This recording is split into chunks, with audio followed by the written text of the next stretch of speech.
हम जिएंगे तो इस भारत के लिए और मरेंगे तो इस भारत के लिए, और मरने के बाद भी गंगा जल में बहती हुई हमारी अस्थियों को कोई कान लगाकर सुनेगा तो एक ही आवाज आएगी, भारत माता की जय। आदिवासी विरोधी कांग्रेस, महिला विरोधी कांग्रेस, गरीब विरोधी कांग्रेस अब supreme commander of arm forces का भी अपमान करती है। साल 2019 में भाजपा की जबरदस्त जीत के बाद अगले दिन एनडीए और बीजेपी की ऐतिहासिक जीत के हेडलाइन के नीचे एक और सुर्खी थी। नरेंद्र मोदी के विशाल जीत के अलावा एक और जीत थी जिसे पत्रकारों ने ऐतिहासिक बताया था। लगभग सभी अखबारों में स्मृति ईरानी के जीत को फ्रंट पेज पर छापा था। जीत के बाद दुष्यंत कुमार की पंक्तियों के साथ स्मृति ईरानी ने ट्विटर पर लिखा था, कौन कहता है आसमान में सुराख नहीं हो सकता, एक पत्थर तो तबीयत से उछालो यारो। सचमुच कभी हर घर में तुलसी वीरानी के नाम से मशहूर स्मृति ईरानी ने कांग्रेस के युवराज को हराकर आसमान में सुराख ही तो किया था। चलिए आज सुनाते हैं स्मृति ईरानी के सीरियल से लेकर राजनीति तक का सफर। मैं हूं अभिमन्यु पांडे और आप देख रहे हैं इंडस न्यूज 24। यूं तो हम सभी लोग यही जानते हैं कि स्मृति ईरानी एक्ट्रेस से राजनेता बनी है, लेकिन सच्चाई इससे बिल्कुल विपरीत है, क्योंकि परिवार के कई सारे लोग 90 के दशक से ही राजनीति में काम कर रहे हैं। स्मृति ईरानी का जन्म 23 मार्च 1976 को दिल्ली में हुआ था। उनके पिता का नाम अजय कुमार मल्होत्रा था तथा उनकी मां का नाम शिवानी था। इनका पूरा बचपन राजनीति से ही घिरा हुआ था, क्योंकि उनका दादाजी आरएसएस से, उनकी मां जनसंघ पार्टी से जुड़ी हुई थी। अपने घर वालों को राजनीति से जुड़ा हुआ देख उनका भी झुकाव राजनीति की तरफ ही हो गया।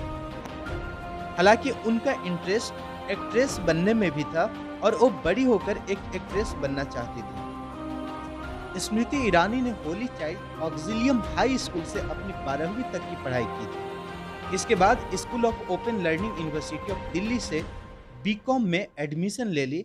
हालांकि उन्होंने अपनी पढ़ाई आधा में ही छोड़ दिया था, लेकिन 2014 के इलेक्शन के दौरान स्मृति ईरानी ने बताया कि वह बैचलर ऑफ आर्ट्स की डिग्री रखी है।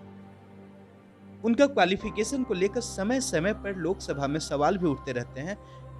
जब उन्होंने बीकॉम की पढ़ाई बीच में छोड़ दी थी तो वह एक्ट्रेस बनने की सपना लिए मुंबई आ पहुंचे और यहां आकर उन्होंने सबसे पहले मॉडलिंग से स्टार्ट किया और फिर मिस इंडिया 1998 के ब्यूटी कॉन्टेस्ट में पार्टिसिपेट की, मगर वो इस कॉन्टेस्ट को नहीं जीत पाई, लेकिन कहीं ना कहीं लोगों में अपना पहचान बनाने में कामयाब हो गए और इसी के बदौलत मिक्का सिंह के एक गाने में काम करने का मौका भी मिला। अगर देखा जाए तो स्मृति ईरानी की सबसे मशहूर टीवी शो सास भी कभी बहू थी के जरिए एक अलग पहचान मिल पाई, क्योंकि इस टीवी शो में वो लीड रोल में थे और यह सीरियल लगभग 7 सालों तक चली थी।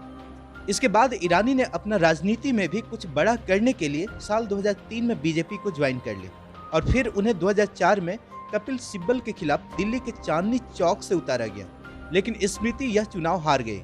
इसके बाद भी उन्हें 2004 से लेकर 2014 तक बीजेपी के अंदर ही अलग अलग पद सौंपा गया, जैसे 2010 में नेशनल सेक्रेटरी ऑफ बीजेपी, इसके बाद all India president of BJP महिला मोर्चा और member of parliament of Gujarat की तरह और भी कई तरह के पद सौंपे गए।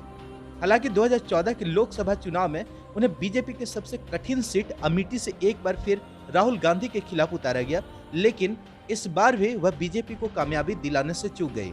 हालांकि सरकार तो बीजेपी की ही बनी, लेकिन स्मृति ईरानी को हारने के बावजूद एचआरडी मिनिस्ट्री का पद दिया गया। इस पर विपक्ष ने काफी सवाल भी उठाए, लेकिन स्मृति ईरानी अपना काम बखूबी करती रही।